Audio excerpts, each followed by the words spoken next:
segundo escreveu Lucas, no capítulo de número 7, versículo de número 11 a seguir.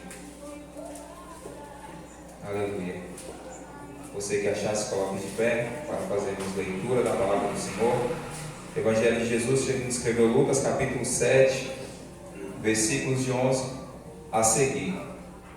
Aleluia, que diz assim: E aconteceu pouco depois ir ele à cidade chamada Naim, e com ele iam muitos dos seus discípulos e uma grande multidão. E quando chegou perto da porta da cidade, eis que levava um defunto, filho único de sua mãe, que era viúva. E com ela ia uma grande multidão da cidade, e vendo ao Senhor, moveu-se de íntima compaixão por ela, e disse-lhe: Não chores. E chegando-se, tocou o esquife, e os que o levavam pararam, e disse: Jovem, eu te digo, levanta-te. E o defunto assentou-se, e começou a falar, e entregou a sua mãe. E a igreja diz: Amém. Podemos assentar nessa noite. Glória a Jesus.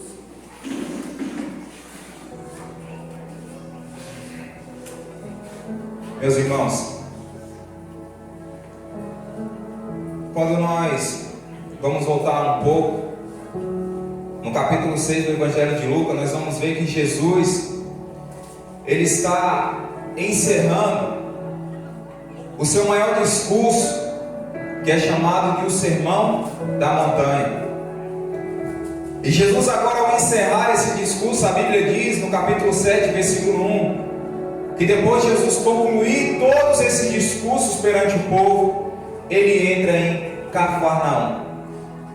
E a Bíblia diz que ali em Cafarnaum havia um servo de um centurião que estava enfermo. E quando aquele centurião ouviu falar de Jesus, que Jesus ele estava entrando em Cafarnaum, a Bíblia diz que agora ele envia um dos anciãos dos judeus, rogando a Jesus que viesse curar o seu servo. E a Bíblia diz que agora Jesus ele vai ter com ele para entregar a cura para o servo daquele centurião. Só que a Bíblia diz que quando Jesus ele está no caminho, aquele centurião ele envia uns amigos dizendo para Jesus: Senhor, não te incomodes, porque eu não sou digno que entre debaixo do meu telhado, e é por isso nem ainda me julguei digno de ir ter contigo. Dize, porém, uma palavra e o meu criado sarará. Irmão, Jesus ele já havia aceito o convite. Jesus ele estava indo rumo à casa daquele centurião para curar o seu servo. Só que a Bíblia diz que no meio do percurso ele envia um dos seus amigos e fala: Senhor, não precisa vir na minha casa, eu não sou digno que o Senhor entre debaixo do meu telhado, mas apenas diga uma palavra, porque eu creio que o meu criado ele vai ser curado.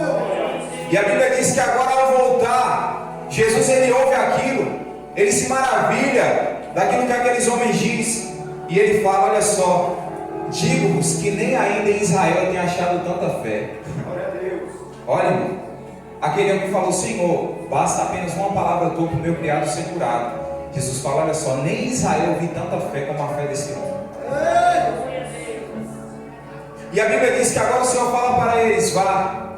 E a Bíblia diz que eles, voltando para casa, quando eles chegam na casa, o servo do centurião está curado.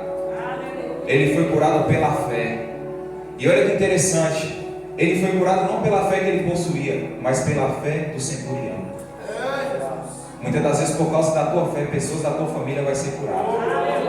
Muitas das vezes, por causa da tua fé, pessoas da tua família vão ser libertas. Por causa da tua fé, pessoas da tua família vão ser libertas. Por causa da tua fé, você é coluna dentro da tua casa, e é através da tua fé que o Senhor vai fazer uma transformação no meio da tua casa. Aleluia. E a Bíblia diz que agora Jesus ele libera a palavra, o servo daquele centurião é curado. E agora chega onde nós iremos entrar na palavra nessa noite. Jesus agora ele sai de Cafarnaum, e ele começa agora a andar em direção a uma cidade chamada Naim. Meus irmãos, nós não iremos ver em nenhum outro dos evangelhos falando acerca dessa história. Apenas no evangelho de Lucas é que é falado acerca da história da viúva de Naim. Irmãos, Naim no hebraico significa calmo ou tranquilo. Naim era uma aldeia construída próxima a Hermon, a sudoeste de Nazaré, e ficava localizada próxima à margem sul da Galileia, a certa distância de Samaria.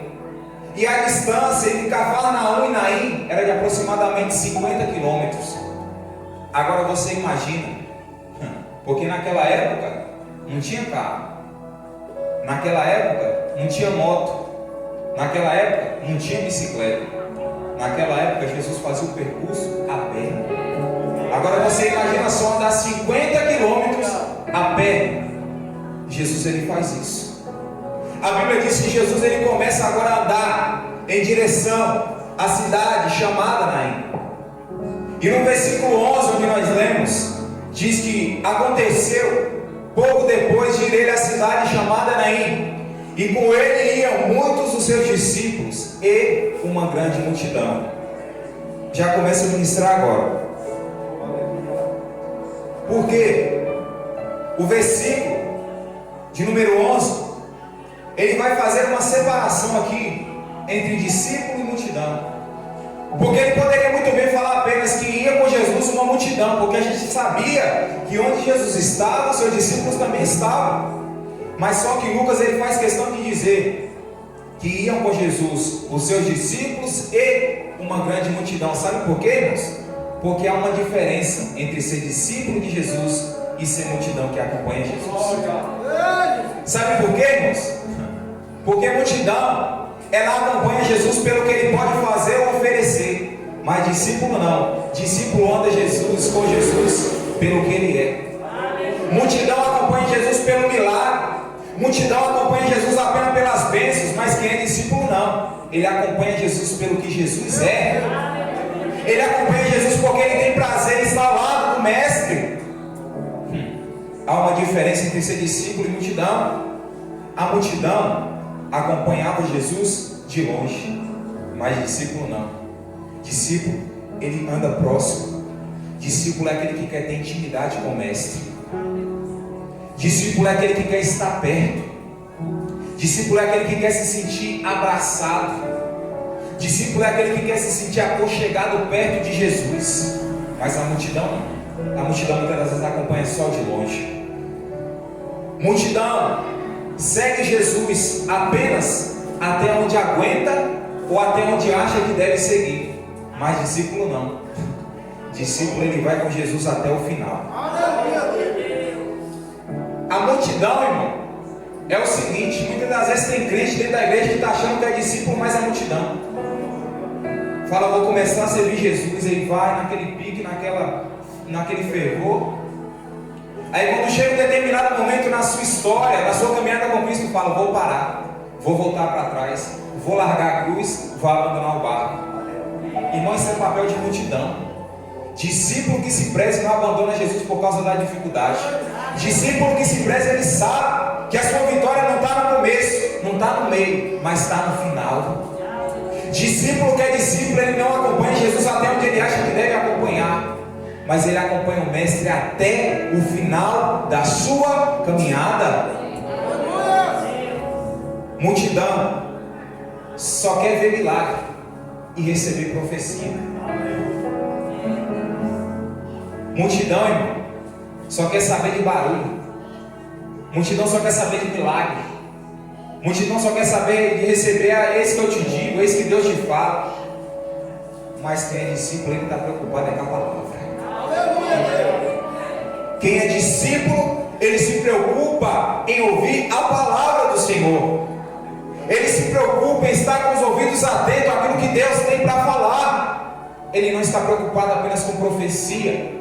Ele não está preocupado apenas com milagre, mas ele quer o dono do milagre também. Ele não está preocupado apenas com a bênção, mas ele também quer o abençoador. Mas a multidão não. A multidão só quer saber da bênção. A multidão só quer receber, mas não quer entregar. Último ponto. multidão apenas faz barulho, mas discípulo adora em espírito e em verdade. A multidão, irmão, muitas das vezes está como lata vazia. Você vê que muitas das vezes você pega uma lata cheia, que você vai bater, ela não faz tanto barulho. Agora pega uma lata vazia para você ver e joga de cima de uma madeira, aí faz um barulho danado. A multidão é desse jeito, só faz barulho, mas quem é discípulo não. Ele adora em espírito e em verdade. Quem é discípulo, a sua adoração não sai só da boca para fora, mas quem é discípulo, ele adora com o seu coração. É por isso que a palavra do Senhor chega a dizer que muitos adoram com os lábios, mas o coração está distante. Mas quem é discípulo não, ele não adora só com os lábios, ele adora com o coração. E aí? O que será que nós temos sido nos últimos dias? Será que nós temos sido discípulos? Ou será que nós temos sido multidão? Como é que nós temos nos comportado diante do Senhor nos últimos dias? Como é que a igreja do século 21 tem se comportado diante da presença de Deus? Será que a gente tem sido apenas multidão? Ou será que a gente quer ser discípulo? Faça a escolha certa nessa noite, seja discípulo. E se você até hoje tem sido multidão, Deus te convidou nessa noite e trouxe aqui para te dizer: eu não quero você apenas como multidão, eu quero você como discípulo. Eu não quero você apenas como visitação, mas eu quero fazer morada dentro de você. Eu quero habitar em você, porque a palavra do Senhor diz, irmãos, que o Espírito Santo, ele não habita em tempo feito com um monte de homens. Se engana quem pensa que vai chegar na igreja e o Espírito Santo vai estar aqui entre quatro paredes. Se engana muito. O Espírito Santo, ele está dentro de você. O culto, ele não começa aqui, mas começa lá na tua casa. É no momento que você está tomando banho e está louvando. É no momento que você está vestindo a roupa e está adorando. Começa lá, não é aqui. A adoração começa lá, não é aqui. Você precisa se tornar um discípulo. E você vê, pastor, que primeiro Jesus, ele separa 70, mas há uma seleção. Eu nem ia falar isso aqui, mas Deus está me trazendo. João capítulo 6, que me fala a memória. A Bíblia diz que Jesus, ele começa um discurso. Os 70 discípulos estavam ali. Só que quando Jesus, ele começa a pregar, Pedro chega para ele e fala: Senhor, esse discurso é muito duro. A gente não vai suportar ouvir. O Senhor não está vendo que todo mundo está saindo? Os discípulos estão tudo indo embora. Sabe o que Jesus fala para Pedro? Quer ir também? Pode ir. Quer ir? Fica à vontade, Pedro. Aí sabe o que Pedro fala? Senhor, isso é ser discípulo. Senhor, para onde iremos nós, se só tu tens as palavras de vida eterna? Olha que maravilhoso. Isso é ser discípulo. Aqueles que achavam, pastor, olha que mistério. Aqueles que achavam que era discípulo que estava ali, quando começou a ouvir Jesus dar um discurso duro, começou a ir embora. Mas isso não é discípulo, isso é multidão. Quem sabe até achava que era, mas não era. Enquanto no dia de hoje pensa que é, mas não é. Quanto no dia de hoje entra por essas portas, a mente está lá fora, o corpo está aqui dentro. Está louvando aqui a Deus, mas a mente está lá fora. Está adorando a Deus aqui, mas a preocupação está na mente. Ei, Deus, ele te chamou para ser discípulo, igreja. Deus, ele te chamou para fazer a diferença. Chega de ser multidão. Chega de acompanhar Jesus de longe. Chega de querer apenas milagre. Deus, ele te chamou aqui nessa noite para te dizer: ei, você tem que me acompanhar, não é pelo que eu posso te oferecer. Você tem que me acompanhar pelo que eu sou. Aleluia. Eu não ia falar disso nessa noite, mas o Senhor está me levando. Chega de querer apenas palavra de conforto. A Bíblia não é um livro de autoajuda. Ela te confronta, ela te transforma, ela te liberta. Meu Deus. Chega, irmão. O 70 falou: vou sair fora. Que negócio é esse? Que sermão duro é esse? Que palavra dura é essa? Eu vou embora. Irmão, muitos até não vai, mas quando a palavra é dura, quantos e quantos torcem o bico na hora? Eu não estou gostando dessa palavra hoje. Não era isso que eu queria. Eu entrei aqui com o coração muitas das vezes entristecido, e vem uma palavra dessa. não vai embora, mas fica aqui dentro. Mas a palavra entra aqui e sai aqui. Por quê? Porque não é discípulo, é multidão. Mas aquele que é discípulo, ele fala: Senhor, ainda que seja para me corrigir, eu prefiro ser corrigido hoje do que ser lançado no inferno amanhã. Eu prefiro receber a correção do meu pai hoje do que ser lançado no inferno amanhã. Quantos de nós, irmãos, quando era mais novo, a mãe corrigia, falava: meu Deus, eu vou sair de casa, eu não aguento essa mulher. E hoje você fala o quê? Mãe, obrigado pelos conselhos, obrigado pela correção, porque se eu sou o que sou hoje foi graças à tua correção. Se eu sou o que eu sou hoje é graças à correção, aos castigos que a senhora me deu. Discípulo é assim, ele reconhece que precisa ser corrigido pelo Pai. O que nós temos sido, irmão? Multidão é discípulo nesses últimos dias. O Senhor nos chama para ser discípulo. E a Bíblia diz, irmãos, que vai Jesus e a multidão à cidade chamada Naim. E quando Jesus ele chega perto da porta da cidade, a Bíblia diz: eis que levava um defunto, filho único de sua mãe, que era viúva, e com eles também ia uma grande multidão da cidade. Naquela época, irmãos, não é igual hoje. Hoje você entra na cidade, o cemitério é dentro da cidade, muitas das vezes. Você está passando ali, você está olhando do ônibus, você está vendo o cemitério. Naquela época não. Naquela época o cemitério era afastado da cidade, porque por ser uma cidade de judeus, para os judeus, irmãos, o morto, o defunto, era considerado impuro, era considerado imundo. E por isso o cemitério era fora da cidade. E aí Jesus agora vai indo à cidade chamada Naim. E a Bíblia diz que quando ele chega na porta, há um cortejo. E o que me chama a atenção, pastor, é que Jesus, imagina só, se ele tivesse demorado mais um pouco, quem sabe, aquele menino já teria sido enterrado. E se ele tivesse chegado um pouco antes, quem sabe, ele não iria encontrar, porque ele estava na porta. Quem sabe o cortejo ainda está saindo da casa. Jesus ele não chega nem antes e nem depois, ele chega na hora certa. Há um ditado aí no mundo que muitas das vezes fala na paz, até crente fala, pastor: ô irmão, está passando pela prova, não fica assim não, Deus tarda, meu Deus, Deus tarda, mas não falha. Que negócio é esse? Deus ele não tarda e nem falha, mas ele chega na hora certa para entregar o milagre. Ele sabe a hora de entregar. A palavra do Senhor diz que tudo tem um tempo determinado e há tempo para todo propósito debaixo do céu. Aí a gente fala: Deus tarda, mas não falha. Quem te disse que Deus tarda? É a gente que não sabe esperar. Quem te disse que Deus tarda? É a gente que não tem paciência. Quem te disse que Deus tarda? É a gente que está apressado demais. A geração que a gente está vivendo é a geração miojo. Você vai fazer o miojo, você bota no fogo, 3 minutos está pronto. É a geração miojo. Quer que as coisas aconteçam no seu tempo. Quer receber profecia hoje e receber a promessa amanhã. Ei, entre a promessa e o cumprimento há um tempo. E esse tempo Deus ele usa para forjar o teu caráter. Esse tempo Deus usa para preparar o teu coração. Não seja geração miojo.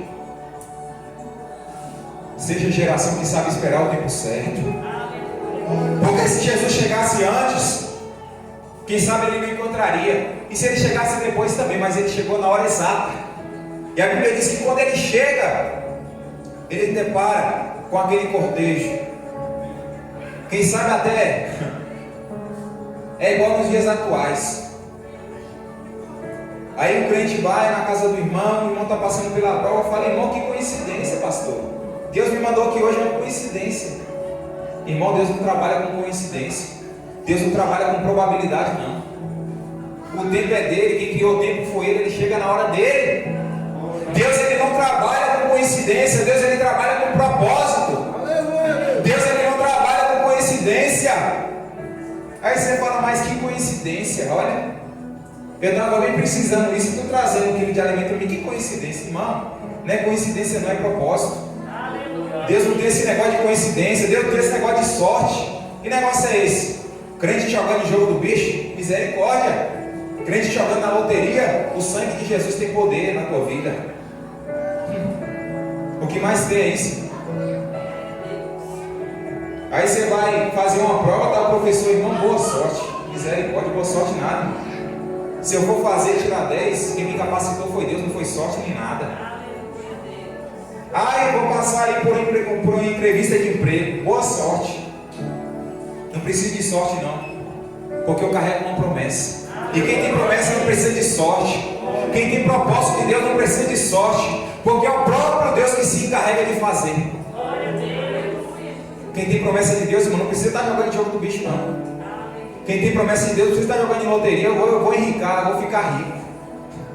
Se tu tiver uma promessa e for de Deus, não precisa de jogo do bicho, não precisa de loteria. Ele vai enviar a providência. Agora eu quero te falar uma coisa: se tu tiver a promessa e insistir em ficar jogando em jogo do bicho e loteria, se Deus tiver um propósito de fazer rico, tu vai morrer pobre. Sabe por quê? Porque Deus ele não trabalha com sorte nem com probabilidade, ele trabalha com promessa. Quem sabe, pastor? Aquelas pessoas falavam: olha que sorte, a mulher está saindo e Jesus está chegando, que sorte. Aí dentro do coração de Jesus está: meu filho, eu não trabalho com sorte não, eu trabalho com propósito. Jesus ele não estava indo naquele lugar à toa, ele sabia que havia alguém que precisava dele. Quem sabe Jesus falava: mestre, para onde a gente vai agora?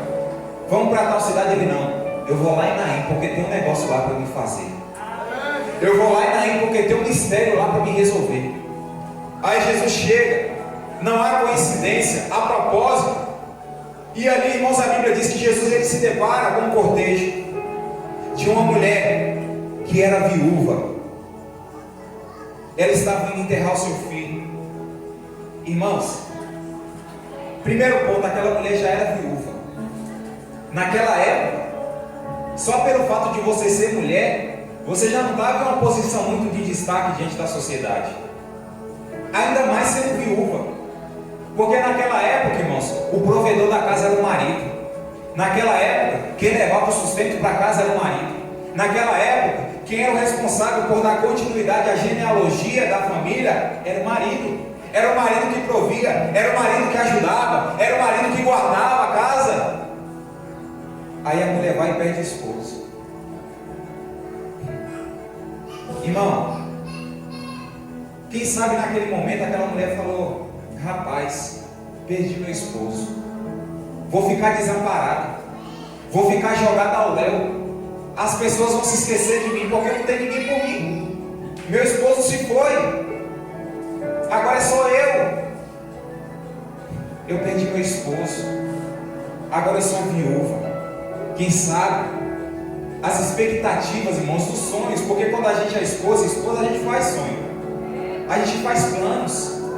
Quantas das vezes eu e minha esposa a gente vai se deitar? Eu vi isso muito, quando eu via as pessoas quando iam se deitar, os casais, eu falava: rapaz, aí fica aquele bate-papo ali na cama, fazendo planos. Aí eu falava: um dia eu vou ter uma esposa e vai ser assim, a gente vai deitar e a gente vai ficar conversando, vai fazer plano de uma coisa, vai conversar. Quem sabe, irmão, aquela mulher já tinha plano com seu esposo, já tinha alguma coisa: vamos fazer isso, vamos fazer aquilo, Deus vai nos abençoar nisso, naquilo. Irmãos, a expectativa, a esperança da mulher estava no esposo. Aí tem um ditado que fala: a esperança é a última que morre. Morreu. A esperança daquela mulher, quem sabe ela falou: agora é só eu, mas ela lembrou: eu tenho meu filho. Aí a responsabilidade do pai ia passar para o filho, porque aí o filho ia ajudar no sustento, o filho ia trabalhar para ajudar a mãe, o filho ia trabalhar para trazer comida para dentro de casa, o filho ia ajudar a sua mãe nas tarefas domésticas. A responsabilidade do pai é transferida para o filho. Aí a mulher fala: ainda bem que meu filho está vivo, porque ele vai me ajudar. Meu esposo morreu, mas meu filho ainda está vivo. A gente vai dar continuidade à nossa família. A genealogia vai continuar. Ele vai me dar neto. Quem aqui é mãe sabe, fica doida para o filho dar um neto. Ele vai me dar um netinho. Eu vou ficar feliz, eu vou me alegrar. Aí a esperança é a última que morre. Morreu. O filho daquela mulher morreu. Agora você imagina como é que estava o coração daquela mulher. Aquela mulher que fazia sonhos, aquela mulher que tinha planos e projetos com seu esposo, depositou agora sobre o seu filho. E lembre-se, filho único, ela não tinha dois, ela não tinha três, era apenas um, e morreu. Agora aquela mulher se encontra sozinha, agora aquela mulher se encontra triste, agora aquela mulher se encontra angustiada. Por quê? Porque aquela mulher estava enterrando, não era apenas um filho, mas aquela mulher estava enterrando seus sonhos. Aquela mulher não estava enterrando apenas um filho, mas aquela mulher estava enterrando seus projetos. Aquela mulher não estava enterrando apenas um filho, mas ela estava enterrando todas as suas expectativas ali. E ela falando, agora eu vou ficar sozinha, não vai ter ninguém por mim. E ela começa agora a andar. E Jesus, ele se depara naquela situação, em meio àquela multidão, em meio a tudo aquilo que estava acontecendo. Irmão, a multidão que ia com a mulher, porque a Bíblia fala que ela não estava indo sozinha. A multidão que estava indo com aquela mulher, irmãos, era a multidão do luto. Porque naquela época, as pessoas, como nos dias de hoje, vão se condoer pela sua situação. Fala, não, eu vou lá ajudar fulano. Irmão, hoje o coração do homem está tão duro que muitas das vezes tem gente que morre, o cachorro fica lá e não vai ninguém nem ver, dá nem ousadia. Da família. Morre, muitas das vezes é enterrado como indigente. Mas aquelas pessoas falam, não, eu vou me condoer pela situação dessa mulher, eu vou lá. Quem sabe tinha até curioso, mas estava no meio. E aí a multidão do luto estava indo em direção ao cemitério para enterrar aquele jovem. Naquela época até mesmo carpideiras, que eram mulheres que eram pagas para chorar, no cemitério, nos velórios, quem sabe estava ali no meio. E a multidão agora está indo rumo ao cemitério, a multidão do luto, para enterrar, a multidão do choro, a multidão do pranto, a multidão das lamentações. Só que no sentido contrário, vem a multidão da vida. Enquanto a multidão do luto está indo para o cemitério, vindo de lá para cá, está vindo a multidão da vida. Enquanto a multidão da tristeza está indo em direção ao cemitério, de lá para cá está vindo a multidão da alegria. Enquanto a multidão do pranto está indo em direção ao cemitério, de lá para cá está vindo a multidão do riso. Há um contraste aqui. Enquanto uns estão chorando, enquanto uns estão tristes, enquanto uns estão se lamentando, a multidão que vem com Jesus vem jubilando de lá para cá. E ali naquele momento, há um encontro entre a multidão do luto e a multidão da vida. Irmãos, ali no versículo de número 13, a Bíblia diz que, vendo-a o Senhor, moveu-se de íntima compaixão por ela e lhe disse, não chores. Irmão, o que me chama a atenção nessa palavra é que havia uma multidão. Quando fala de multidão aqui, ela não fala apenas de 2 ou 3 pessoas, mas fala de uma multidão, de várias pessoas. E o que me chama a atenção, irmãos, é que todo mundo ali estava chorando, todo mundo ali estava pranteando, todo mundo ali estava se lamentando. Mas Jesus, ele olha exatamente para a viúva. Irmão, há um momento na tua vida que muitas das vezes você acha que está só. Você está cercado de gente. Tem gente de um lado, tem gente de outro, tem gente na frente, tem gente atrás, mas você fala, rapaz, será que Deus não está me vendo? Até quando minha família vai ficar assim? Até quando meu esposo vai ficar assim? Até quando minha família, meu pai, minha mãe vai ficar desse jeito? Será que Deus está indiferente? Será que Deus não está me vendo? Eu quero te dizer uma coisa. Você pode até estar no meio de uma multidão, mas quando Deus ele resolve te abençoar, ele vai olhar exatamente para você. Deus ele te trouxe aqui essa noite para te dizer, ei filha, eu estou te vendo, eu estou te observando. É nos momentos que você está só, é nos momentos que você dobra o joelho na cama e não sabe nem o que fala. Ei, Deus ele está te vendo, Deus ele está te observando. Aleluia. Os olhos de Deus estão continuamente sobre você. E ainda que você pense que você está só, pode uma mãe se esquecer do filho a quem tanto cria, porém o Senhor jamais se esquece de você. O teu nome está gravado na palma da mão de Deus, e os olhos do Senhor estão continuamente sobre a tua vida. É no momento da luta, irmão, porque no momento da bonança todo mundo quer estar do teu lado. No momento da bonança você tem amigo. No momento da bonança, no momento que você está cheio de dinheiro, todo mundo quer estar do teu lado. No momento que você está bem de saúde, todo mundo quer estar do teu lado, mas cai no leite para tu ver quem é que vai lá te visitar. No momento que você tem dinheiro, você tem amigo, mas entra na prova, entra no vermelho para tu ver quem é que vai estar do teu lado. Na verdade você não tem amigo, você tem aproveitador. É sanguessuga. Mas eu quero te dizer uma coisa, Deus ele não quer nada que é teu. Ele não está do teu lado pelo que tu tem, mas Ele te observa porque Ele é teu Pai e Ele te ama. Ele não te abandona. Os teus amigos podem te deixar, a tua mãe e teu pai podem te deixar, o teu filho pode te abandonar, aquele filho que você criou, que você deu seu sangue, que você trabalhou para botar comida em casa, que você limpou as fraldas e cresce e fala: você nem é meu pai não, você nem é minha mãe não. Pode até ele se esquecer de você, mas eu quero te dizer uma coisa: Deus ele nunca vai te abandonar. E isso é o que importa. O que importa é Deus. Que ainda que você perca tudo, mas não perca a presença de Deus. Deus ele olha, observa aquela viúva. E a Bíblia fala, irmão, essa palavra é muito forte, que o Senhor moveu-se de íntima. Isso aqui fala de intimidade. Ele se moveu de íntima compaixão, irmão, por aquela mulher. Compaixão fala de amor. Compaixão fala de se tirar dor do próximo.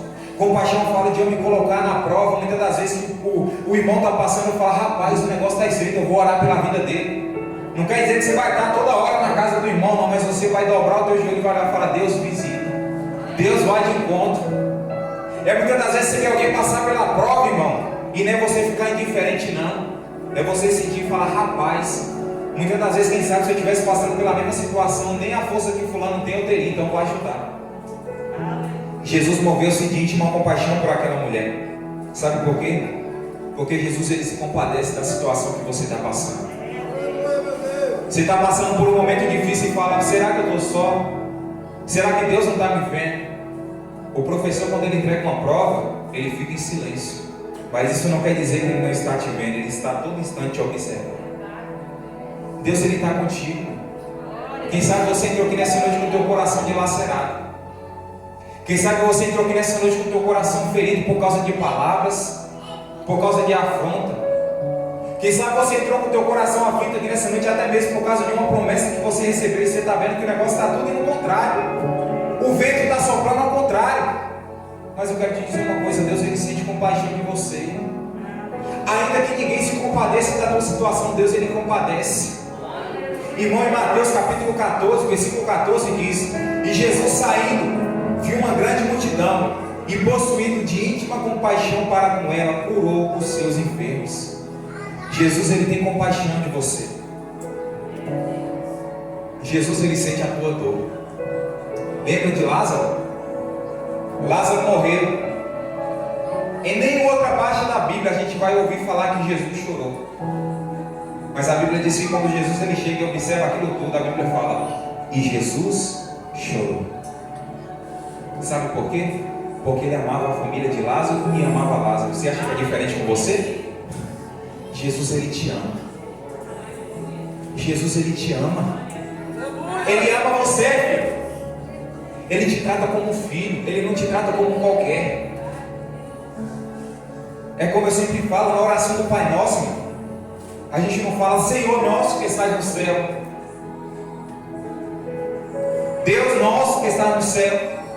A gente fala Pai. Pai fala de intimidade. Pai nosso que está nos céus. Você tem um Pai, e o teu Pai se compadece pelas tuas dores. O teu Pai se compadece pelas tuas perdas. O teu Pai se compadece pelas tuas enfermidades. O teu Pai se compadece pelos momentos de dificuldade que você enfrenta, porque Ele é Pai. Irmão, você já viu um pai não sentir a dor do filho? Irmão, o filho pode ser o que for, pode ser o pior ladrão, o pior bandido. Quando a mãe vê um filho apanhando de um policial, se ela puder, ela se joga na frente para tomar o tiro que o filho ia tomar. Sabe por quê? Porque ela é mãe. Dá para você entender o tamanho do amor de Deus por você nessa noite? É muito grande. Deus ele te amou tanto. Você quer prova maior? Ele entregou seu único filho para morrer por você. Ele é teu pai, ele sente a tua dor. Em Marcos capítulo 1, versículo 41 diz: e Jesus, movido de grande compaixão, estendeu a mão, tocou e disse: quero ser limpo. O leproso se apresenta diante de Jesus e fala: Senhor, se o Senhor quiser, o Senhor pode me curar. A Bíblia diz que o Senhor sente compaixão dele e fala: eu quero, seja limpo. Aí você está falando: mas Deus, se o Senhor quiser, o Senhor pode me abençoar. Se o Senhor quiser, o Senhor pode fazer. Irmão, Deus Ele quer. Deus Ele quer te abençoar. Deus Ele quer transformar a tua vida. Deus Ele quer curar a tua alma. Só que é no tempo dele. Mas Ele te diz nessa noite: você chegou aqui falando: Deus, se o Senhor quiser, o Senhor pode fazer. Você chegou aqui nessa noite se entregando e falou: Deus, se o Senhor quiser, eu sei que o Senhor pode, porque o Senhor é o Deus do impossível. Saia daqui nessa noite com Deus dizendo para você: eu quero. Eu quero. Eu quero mudar a tua história. Eu quero salvar o teu esposo. Eu quero salvar o teu filho. Eu quero curar a tua mãe. Eu quero curar o teu pai. E mais importante, eu quero curar também a tua alma. Aleluia! Eu quero curar você. Ele quer. E aqui eu entro. O interessante, Jesus poderia muito bem chegar, ressuscitar o menino e entregar para a mãe. Só que antes a Bíblia fala que Jesus ele chega para ela e fala o quê? Não chores. Jesus ele chega para aquela mulher e fala: ei, não chore. Sabe por que ele fala? Irmão, muitas das vezes o nosso coração, a nossa alma, ela está tão aflita, a nossa alma ela está tão angustiada, que se Deus entregar a bênção naquele momento, a gente não vai saber usufruir da bênção que Deus entregou. Muitas das vezes o nosso coração está tão angustiado, está tão dilacerado por causa das lutas, por causa das provas, que Deus, Ele não vai entregar a bênção naquele momento. Sabe por quê? Porque primeiro Deus ele vai tratar de você, depois Ele vai te entregar. Muitas das vezes a gente fala: Deus, prepara uma bênção para mim. O pior erro que a gente comete, sabe por quê? Porque a bênção já está preparada. Deus ele está preparando você para receber a bênção. Aquele menino, pastor, Jesus ainda não tinha ressuscitado ele, mas ele ia ressuscitar. Ou seja, a bênção já estava preparada. Mas primeiro Deus ele trabalhou no coração da mãe para depois entregar a bênção para a mãe. Quem sabe você entrou aqui nessa noite pedindo uma resposta. Quem sabe você entrou aqui nessa noite pedindo uma provisão, uma providência. Só que Deus ele te trouxe aqui nessa noite para te dizer: primeiro eu vou tratar com você, para depois eu te entregar a tua bênção. Primeiro eu vou curar a tua alma, para depois eu te entregar a tua bênção. Porque a palavra do Senhor diz que o choro dura uma noite, mas a alegria vem pela manhã. Deus ele te trouxe aqui nessa noite para tratar da tua alma. Quem sabe você entrou aqui nessa noite achando que ia receber uma bênção. Você vai, mas primeiro Deus ele vai tratar com você, para depois ele tratar de te entregar a bênção. Deus ele chegou para aquela mãe e falou: ei, não chora não. Irmão, imagina só, você perder alguém da tua família, você está ali chorando, aí chega alguém na tua casa e fala: fulano, não chora não. Irmão, dá vontade de olhar para a cara da pessoa e falar: tu está de brincadeira com a minha cara, né? Eu perdi minha mãe, eu perdi meu pai, eu perdi meu filho e tu está falando para mim não chora? Que negócio é esse? Irmão, parece até ironia Jesus chegar para aquela mulher e falar: não chores. Só que Jesus não é igual a gente não. Jesus não é igual a mim, a você, que chega ali naquele momento e fala: ô pastor, não chora não, com uma palavra de conforto, não. A gente às vezes só tem uma palavra de conforto para o problema, mas Jesus não, ele tem a solução para o problema. Quando Jesus ele chega diante daquela mulher e fala: ei, não chore, sabe o que ele está falando? Ei, você chorou até hoje, o teu pranto foi até hoje, mas eu tenho uma solução para o teu problema. Tu chorou até hoje, mas amanhã você vai sorrir. Jesus, irmão, quando ele fala não chores, ele está falando: ei, eu estou falando para você não chores, não é simplesmente por dizer uma palavra para acalmar o teu coração, não. Quando eu te digo não chores, é porque além de uma palavra, eu tenho uma solução para o teu problema. Você está entendendo o que Deus está falando aqui nessa noite? Deus ele está falando para você nessa noite: ei, quem sabe a tua vida até hoje foi só de perda. Quem sabe até hoje a tua vida foi de lamento. Quem sabe até hoje a tua vida foi de choro, foi de pranto. Só que Deus está dizendo nessa noite: ei, não chores. Porque o Deus que te trouxe aqui nessa noite está dizendo: eu tenho a solução para o problema que tu está enfrentando. Para o homem, pode até parecer ser impossível. Mas em Lucas, capítulo 1, versículo 37, vai ser o tema da festividade, diz: porque para Deus nada é impossível. Irmão, essa palavra está ardendo no meu coração hoje.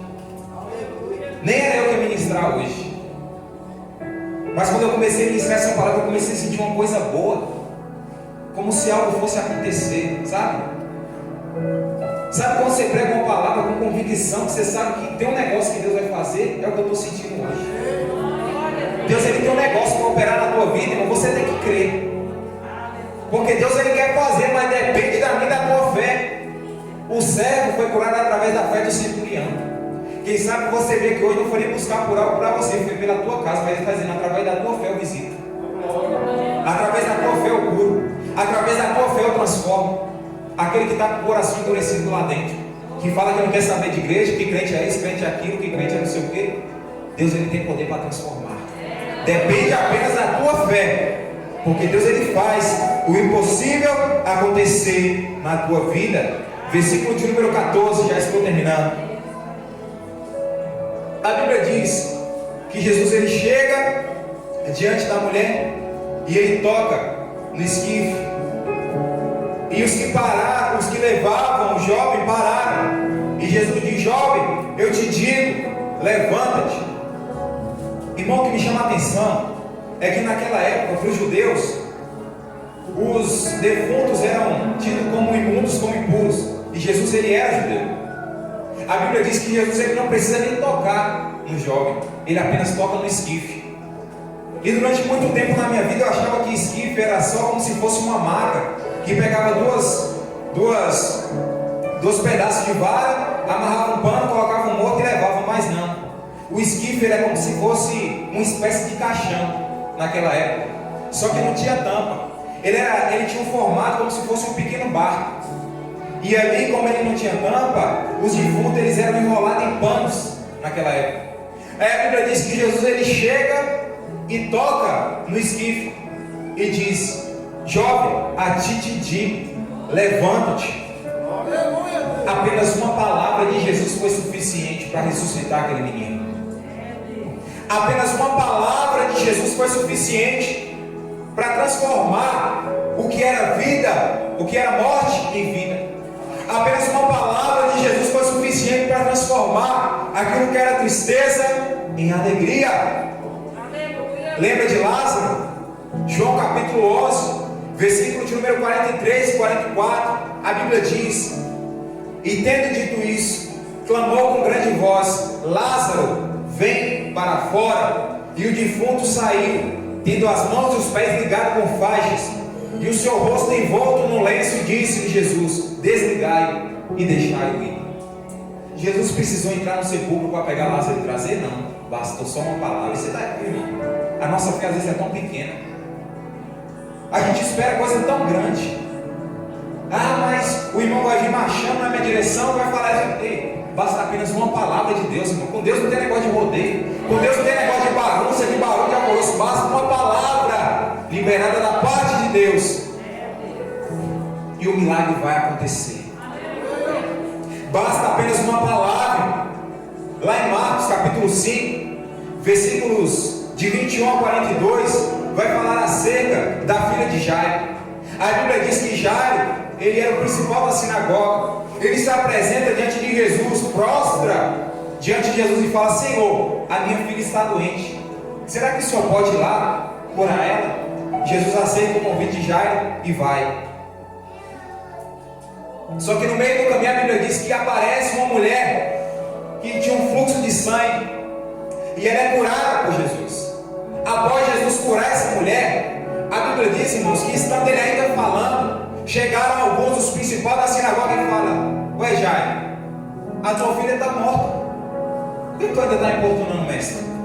Acabou. Tua filha morreu. Tua filha acabou. não existe mais, ela morreu, ela apagou. Sabe o que Jesus disse para Jairo? Não temas, crê somente.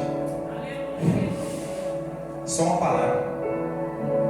Só uma palavra de Jesus. Não temas, crê somente. Quem sabe, naquele momento, se Jairo se deixasse levar pela palavra dos principais, falava: é mesmo, né? Minha filha já morreu, vou para casa enterrar. Mas não, ele permaneceu no lugar que ele estava. Sabe por quê? Porque tem gente que se acomoda. Tem gente que se acomoda de ver com a situação que está. Tem gente que fala: já está difícil mesmo, eu vou cruzar os braços, eu vou ficar aqui, já não tem jeito. Já pensou, irmão, se Jairo fosse ficar lá, fosse embora, quer dizer, ele não teria a ressurreição da sua filha. Já pensou se a mulher do fluxo de sangue fosse ficar acomodada? Ela não teria a sua cura. Ei, não temas, creia somente. Deus, ele não precisa de muita coisa para fazer um milagre, ele precisa apenas da tua fé. Porque a fé é eu acreditar naquilo que eu ainda não vi. A fé é eu acreditar naquilo que ainda não existe, mas pela fé eu creio que Deus vai fazer. O que está faltando no dia de hoje é crente que tem fé. Porque a gente está acostumado a acreditar no que a gente vê, no que a gente pode tocar. Mas Deus está te mandando aí, acredita naquilo que eu ainda vou fazer na tua vida. Porque quando você tem fé, aí sim eu entro e faço. A Bíblia diz que Jesus chega na casa de Jairo, está todo mundo chorando. Ele toma a menina pela mão e diz: Talita cum, que traduzido é: menina, a ti te digo, levanta-te. E logo a menina se levantou e andava, pois já tinha 12 anos, e assombraram-se com grande espanto. Olha, irmão, a menina estava morta, acabou. Não tinha mais jeito, não tinha mais solução para o homem, porque para Deus tinha. Jesus chegou, chamou a menina pelo nome, e a menina ressuscitou. Basta apenas uma palavra. Basta apenas uma palavra de Deus.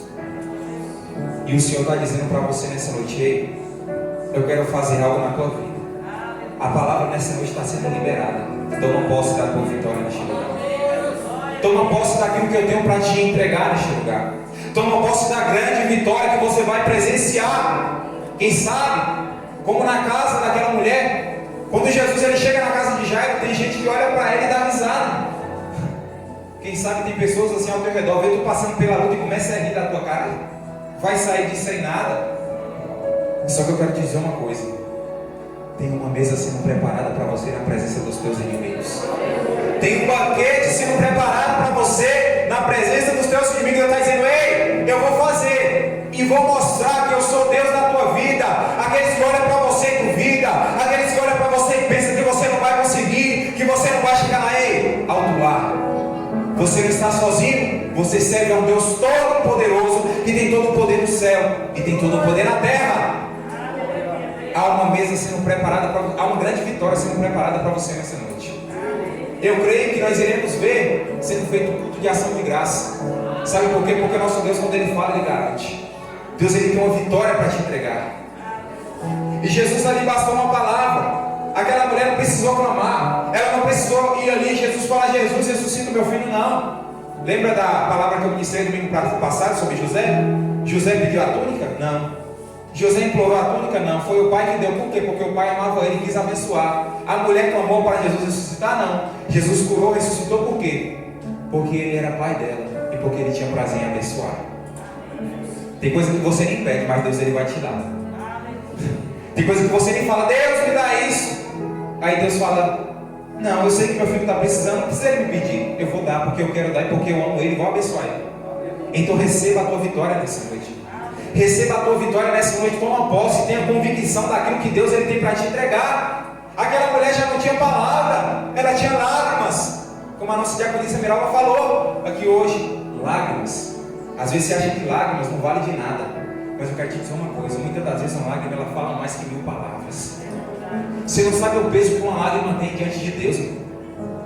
Quando você chora, muitas das vezes com dor, aquela lágrima ela tem um peso da dor que você está sentindo. Mas Deus está dizendo: oi, nessa noite eu estou colhendo as tuas lágrimas. Nessa noite eu estou colhendo o teu pranto. Nessa noite eu estou colhendo as suas lamentações, eu estou transformando em bênção. Você crê nessa noite, irmão? Você crê nessa palavra que está sendo liberada sobre a tua vida? Que as tuas lágrimas vão ser transformadas em cântico. Miriam adorou, Miriam dançou. Ei, Deus ele tem um medo de vitória para colocar nos teus lábios. Se prepare para a vitória. Quem está te vendo, irmão, na luta, vai ter que te ver receber a vitória da parte de Deus. Porque aquele que planta, ele tem que colher. Mesmo na luta e na prova, você está na igreja, está adorando, está louvando. Deus está dizendo: ei, eu estou vendo a tua fidelidade. Tu está plantando. Mas pode saber de uma coisa: o tempo da tua colheita vai chegar. E tu não vai colher pouco, não, vai ser com abundância. Porque quando Deus dá, Ele não dá pouco, não. Deus, Ele é um Deus de milagre. Porque nosso Deus, Ele é grande. Não espere coisas pequenas de um Deus grande. Deus, Ele tem algo forte e grande para entregar na sua vida. Irmão, o cenário era de morte. A Bíblia diz que o defunto ele se levanta, e de todo se apoderou o temor naquele lugar. Levante as duas mãos nessa noite. Pode levantar suas duas mãos. Eu quero liberar uma palavra de Deus sobre a tua vida, debaixo da autoridade do Espírito Santo de Deus. Quem sabe o coveiro já estava com a pá na mão. A terra já estava lá para ser jogada. Mas eu quero liberar uma palavra sobre a tua vida nessa noite. Nessa noite o coveiro está sendo desempregado. A pá está sendo arrancada da mão dele. Não vai haver velório, não vai haver enterro. Deus está dizendo para você nessa noite: ei, no lugar da morte eu estou trazendo vida para você. No lugar da morte eu estou trazendo vida para a tua casa. No lugar da morte eu estou trazendo vida para o teu casamento. No lugar da morte eu estou trazendo vida para o teu ministério nessa noite. Não vai haver enterro. O coveiro está desempregado nessa noite. Quem sabe os coveiros já estavam com a pá preparada, já até feliz para enterrar o teu sonho. Já estava até feliz para enterrar o teu ministério. Já estava até feliz para enterrar aquilo que você acha que já não tem mais jeito. Mas eu quero te dizer uma coisa nessa noite. Quem sabe você entrou aqui hoje, mas quem sabe o teu percurso não estava sendo apenas para a igreja, mas quem sabe você estava caminhando rumo ao cemitério para enterrar o teu sonho. Mas eu quero te dizer uma coisa nessa noite. Ei, nessa noite aqui não vai haver enterro, porque o dono da vida está nesse lugar. O dono da vida, ele está nesse lugar. E onde Jesus está, a morte tem que bater em retirada, porque Ele é a própria vida. Aleluia! Ele é a própria vida. João capítulo 11, versículo 25: eu sou a ressurreição e a vida. Aquele que crê em mim, ainda que esteja morto, viverá. João capítulo 14, versículo 6: eu sou o caminho, a verdade e a... Jesus, Ele é a vida. Toma posse da tua vitória nessa noite. Não vai haver morte. No meio da tua casa não vai haver morte nessa noite, assim diz o Senhor. No meio da tua família não vai haver morte, assim diz o Senhor. No teu ministério não vai haver morte, assim diz o Senhor. Quem sabe você falou: ei, meu ministério está acabando, eu não vou fazer mais, eu vou chutar o balde, não vai dar mais. Ei, Deus, Ele tem vida para te entregar. No lugar onde há morte, Deus, Ele traz vida nessa noite. Deus, Ele te trouxe aqui nessa noite, irmão, para ressuscitar o teu sonho. Deus, Ele te trouxe aqui nessa noite. Quem sabe você veio, quem sabe você nem ia vir hoje por causa dos afazeres. Meu Deus, mas Deus te trouxe aqui nessa noite para te dizer: eu te trouxe aqui nessa noite porque eu estou ressuscitando teus sonhos. Eu te trouxe aqui nessa noite para te dizer: não vai haver enterro. Receba de Deus nessa noite. Receba da parte do Senhor nessa noite, porque Deus, Ele tem vida para te entregar. A palavra do Senhor diz que o ladrão ele não vem senão a matar, roubar e destruir, mas que o Senhor vem para trazer vida e vida com abundância. Amém? Quem recebe essa palavra nessa noite? Amém. Quem pode dar uma salva de palmas para o Senhor nessa noite? Amém.